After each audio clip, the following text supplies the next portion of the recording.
I have always had heroes, from the superheroes I read about in comic books, to Elvis, to Evel Knievel, to Henry Rollins and Lance Mountain. I've always had someone to look up to or aspire to be like, a role model. Ever since I discovered punk rock music and skateboarding in 1984, one of my biggest influences in both mediums has been Minor Threat and Fugazi frontman, Ian MacKaye.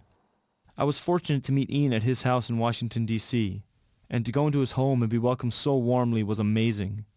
I can relate to him more than just about anyone else I know. We always had a really idealistic relationship with skating, I think. We always saw it like really clearly as like this incredibly like important it's a way of living life that gave you a chance to redefine everything around you. Like skaters don't see sidewalks as sidewalks. They don't see streets as streets. They don't see walls as walls.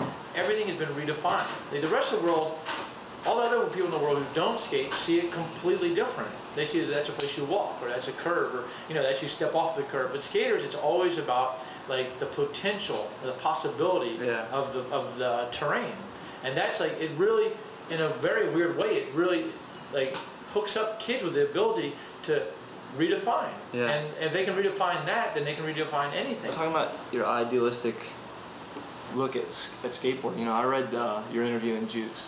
I don't know who I was telling, but I was like, this is the best thing I've ever read about skateboarding. Like, you said it, you articulated it dead on, exactly the way that I thought it should be presented. Thanks. Exactly the way I would love to be able to present it myself, And I mean, I've been trying for years. I've been trying to say the right things, trying to be about the right things, but I was like, man, this is like, this should be like copied and distributed with every skateboard that, But I actually don't have any beef with like the way people skate now either. A lot of people I know who are older skaters they kind of say like, oh, skaters now is just like, all this technical stuff. But I think like, whatever, man. It's all like every time someone does something technical, it may move into an area where everyone's being very technical, but it's eventually some artist is going to get a hold of the technique.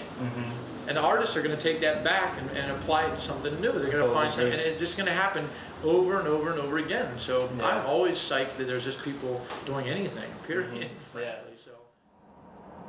Ian is able to articulate better than anyone what skateboarding is really about. Because he's not in or consumed by the skateboard industry, he has a fresh perspective and an open mind. He remains connected to the reasons he started skating and the feelings that come with it.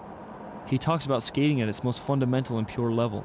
Not the tricks, the brand names, or the hype, but skateboarding as an outlet and a form of self-expression. That's what I connect with.